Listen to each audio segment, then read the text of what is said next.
हमारे साथ छगन भुजबल मंत्री महाराष्ट्र के इस वक्त जुड़ चुके हैं। बीजेपी के नलिन कोहली हमारे साथ हैं, अमिताभ सिन्हा हमारे सहयोगी न्यूज रूम से इस वक्त जुड़े हुए हैं और विवेक गुप्ता मुंबई से हमारे सहयोगी इस वक्त जुड़े हुए हैं। सबसे पहले रुख छगन भुजबल जी का कर लेती हूँ। छगन जी, जो स्थिति है महाराष्ट्र में और जो हम ये मजदूरों को देख रहे हैं, जिसमें अब ये वीडियो जो वायरल हो रहा है जिसमें वो कह रहे हैं कि सरकार को ये बताना है कि 15-15 हजार रुपए दीजिए अगर आप घर नहीं भेज पा रहे हैं तो।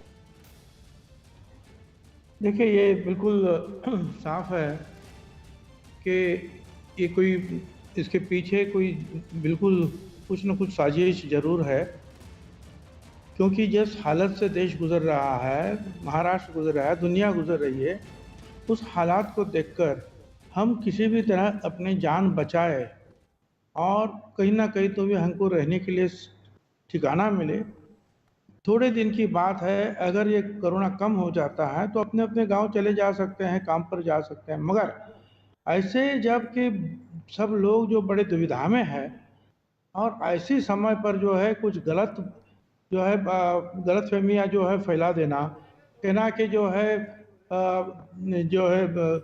ट्रेनें छूटने वाली है, जनता ट्रेन छूटने वाली है, ये है वो है, 15,000 दे दो, ये क्या है? ये आमतौर जैसा समय नहीं है यहाँ कि भाई किसी जो यूनियन का ये चला है कि हमको इतना पैसा दो, उनको उतना पैसा दो। आप जो जिस हालात से जा रहे हैं उस हालात से भारत सरकार हो या महाराष्ट्र सरकार हो, इनकी भी पूंजी की तरफ जो है कहीं ना कहीं तो तकलीफ होनी है, क्योंकि सारी पूंजी तो आती है जब उद्योग कारोबार चलता है तब आती है। वो तो बंद है पूरा और उसके सामने खर्चा जो है बहुत सारा, जैसे कि सबको अनाज देना है, मुफ्त चावल देना है, या ये शव भोजन देना है, या अन्न छत्र चलाना है, खाना भोजन देना है सब लोगों को, और साथ साथ जो है सारे लोगों को जो है उसका टेस्टिंग करना है, अस्पताल बढ़ाना है, ये सारे इतने सारे ढेर सारे काम जो है लोग कर रहे हैं। तो सारा ध्यान उस तरफ से उठाकर इस तरफ लाना, ये समय है कि हम लोग शांति के साथ और समझदारी के साथ हमको बर्ताव करना चाहिए, ना कि ये जो हमेशा के जैसे बातें करते हुए हमको 15,000 दो। कौन 15,000 देगा इनको, बताइए तो। भारत सरकार देती है तो हमको कुछ भी, हम तो उसका स्वागत करेंगे। देंगे क्यों ना 15,000 रुपया। लेकिन भुजबल साहब अमिताभ बोल रहा हूँ दिल्ली से। एक आपने बात की समझदारी से काम लेना है, 15,000 कौन देगा, ये तो बिल्कुल बकवास की बात है। लेकिन सबसे मुश्किल की बात है कि ये किसको बड़ी सोची समझी साजिश बताया जा रहा है, और ये भी बताया जा रहा है कि मजदूर भूखे थे तो वहाँ जमा हुए। आप तो नागरिक और खाद्य और नागरिक आपूर्ति मंत्री हैं, आप तो सिविल सप्लाईज मिनिस्टर भी हैं। आपको लगता है कहीं लोगों को खाना पहुँचाने में कमी रह गई, या फिर साजिश का पर्दाफाश करने में लोकल इंटेलिजेंस की भी फेलियर रही? क्योंकि इतनी भीड़ जमा होने से तो कोई भी प्रशासन इतनी भीड़ जमा होने दे ही नहीं सकता। 10 लोग भी जुटते हैं तो लोग भगा देते हैं, पुलिस वाले प्रशासन वाले अभी लॉकडाउन में। तो लगता है ये दोनों जगहों पर कहीं ना कहीं थोड़ी ढिलाई या चूक हुई है। देखिए, मैं इसके बारे में कुछ कहना चाहूँगा। हमारी आबादी करीबन जो है 12.5 करोड़ लोग हमारी आबादी है। इसमें से 7.5 करोड़ लोग जो है इनको हम हर आदमी को 5 किलो अनाज देते हैं, 1 रुपया, 2 रुपया, 3 रुपया। वो सारा अनाज महीने में देना है, वो हमने 10 दिन में उसको बांट दिया है। बिल्कुल। जो जिसका टोटल जो है, जो अगर देखा जाए तो होता है 3.5 lakh metric ton. 3.5 lakh metric ton हमने 10 दिन में तो बांट दिया। फिर उतना ही 3.5 लाख मेट्रिक टन मुफ्त चावल आया है, तो वो बांटने का काम शुरू है, और 20 तारीख तक हम ये पूरा 7 लाख टन अनाज जो है सबके 7 करोड़ लोगों के, 7.5 करोड़ लोगों के घर में पहुंचाएंगे। देखिए, मेरे पास जो ये चेन जो है काम करने वाले, वो तो सेम है, कहीं कहीं वो डिस्टर्ब भी हैं। उसके बावजूद जो महीने का काम जो करना, उसके आगे जाकर हमने 3.5 लाख टन के सामने जो है 7 लाख टन अभी तक जो है लोगों को घर तक पहुंचाने की बात की है, और वो सब उसमें सफल रहे हैं।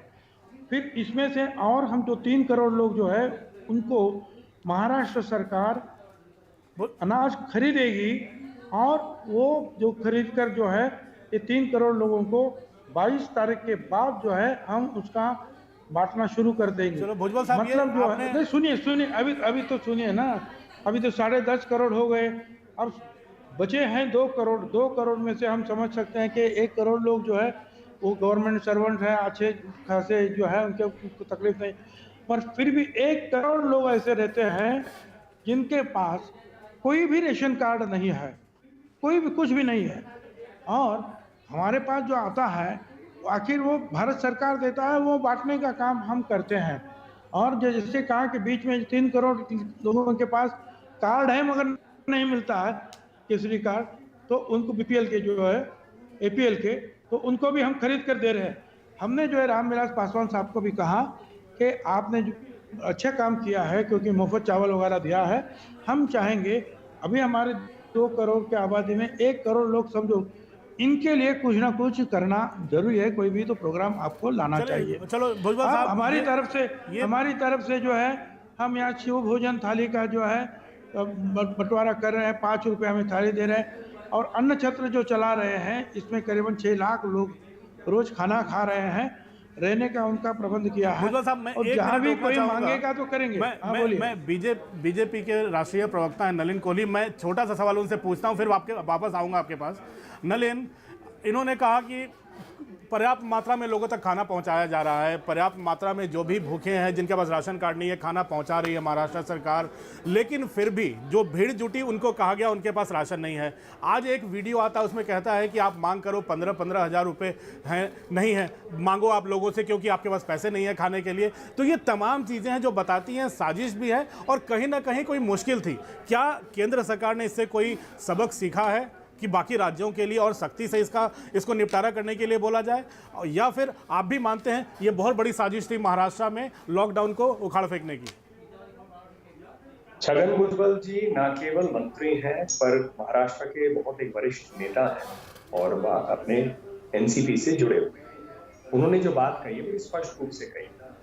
आप याद करेंगे, पहले दिन ही जब ये बात उठी थी तो देश के गृह मंत्री अमित भाई शाह ने वहां मुख्यमंत्री उद्धव ठाकरे जी से बात की थी।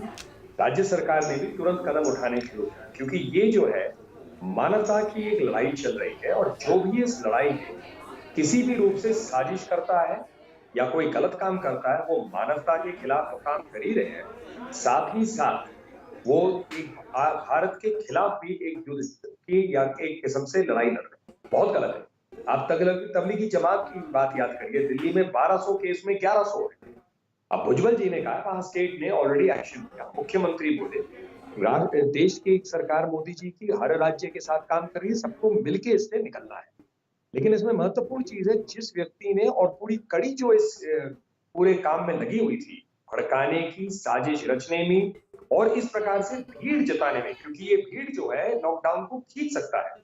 अमिताभ जी, आप खुद समझिए, देश में करोड़ों करोड़ों लोग, 125 करोड़ लोग जो है लॉकडाउन में घर पे बैठे हुए हैं, जबरदस्ती बच्चे स्कूल नहीं जा रहे, लोग काम पे नहीं जा रहे, उन सब के प्रयास खत्म हो जाते हैं जब ऐसी चीजें होती हैं, जैसे तबलीगी जमात या जैसे ये व्यक्ति ने वहां पर भड़काया लोगों को और 3000 लोग आंध्रा में आ गए, क्योंकि इससे एक नया चेन बन सकता है और फैलाव हो सकता है। इसीलिए इस पर बिल्कुल कड़ी से कड़ी कार्रवाई। दूसरी बात, जो राहत पहुंचाने की बात है, बिल्कुल केंद्र और दोनों राज्य सरकारें अपना अपना दायित्व निभा रहे हैं। भारत सरकार ने 1,70,000 करोड़ का पैकेज किया। कल ये जानकारी आई कि 32 करोड़ लोगों के बैंक अकाउंट में पैसे पहुंच गए हैं। 8 करोड़ लोगों के यहाँ गैस कनेक्शन, गैस मुफ्त में पहुंच रहा है। तो वैसे ही राज्य सरकारें भी कर रही। छगन जी ने महाराष्ट्र की बात की, यूपी हो, अलग राज्य हो, सब अपना काम कर रहे हैं, मिलकर करना पड़ेगा। लेकिन जो ये साजिश जस्ते, इनको बिल्कुल केस स्टडी बनाकर सख्त से जल्द चार्जशीट फाइल होनी चाहिए और इन पर कानूनी शिकंजा पूर्ण रूप से कंप्लीट होना चाहिए, ताकि बाकियों को ये सबक मिल जाए। बिल्कुल नलिन, अब मैं विवेक के पास जाना चाहूंगा। हमारे सहयोगी है, बड़ी पैनी निगाह बनाए हुए हैं पिछले 2-3 दिनों से ही तमाम जो भीड़ जुटी है उस पर और उसके खिलाफ साजिश पर, साइबर सिक्योरिटी अब कैसे नजर रख रहा है, तमाम चीज़ों पर विवेक नजर बनाए हुए हैं। विवेक, आज जो ताज़ा वीडियो सामने आया है काफ़ी अलार्मिंग है, सीधा बता रहा है भड़काया गया लोगों को। बिल्कुल सही कहा अमिताभ जी आपने। देखिए जो ये वीडियो आया है उसमें साफ तौर पर बताया जा रहा है कि किस तरीके से पूरी प्लानिंग की गई थी।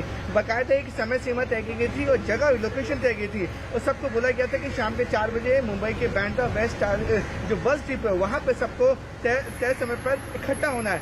उस वीडियो में साफ तौर पर बोला भी जा रहा है कि अरे समय से पहले क्यों आ रहे हैं आप लोग को, सबको 4 बजे बुलाया गया है। और जो मजदूर उनको भी बोला जा रहा है कि अगर सरकार नहीं मानती है, अगर आपको खाना या पैसा नहीं मिलता है तो आप सीधे सबसे बोलिए कि 15,000 की मांग करें। तो कहीं ना कहीं अमिताभ जी इस वीडियो से साफ तौर पर जाहिर हो रहा है कि ये पूरी तरह से षड्यंत्र रचाया गया था, पूरी तरह से प्लानिंग किया गया था किस तरह को मौत को बाहर लाना है।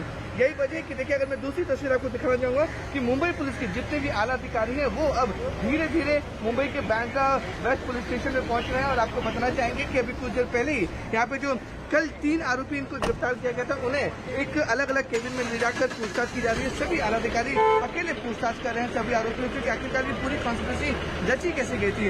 अब तक इस पूरे मामले में 9 और गिरफ्तारियां हो चुकी है। बताया जा रहा है कि जो 9 लोग हैं वो मुंबई के जहाँ पे ये पूरा जहाँ पे भीड़ इकट्ठी हुई थी उसी के पास में झोपड़पट्टी है। बिल्कुल, यानी विवेक ये अगर साजिश थी तो उस पर कार्रवाई होनी चाहिए और अगर जो जरूरतमंद है वाकई अगर उनको उन तक राशन जिस तरीके से सरकारें दावा कर रही हैं वो वक्त पर पहुंचना चाहिए, उनको भी दिक्कत नहीं होनी चाहिए। छगन भुजबल जी हमारे साथ थे, नलिन कोहली जी हमारे साथ थे, अमिताभ हमारे साथ थे और विवेक हमारे साथ थे। आप सभी का बहुत बहुत शुक्रिया।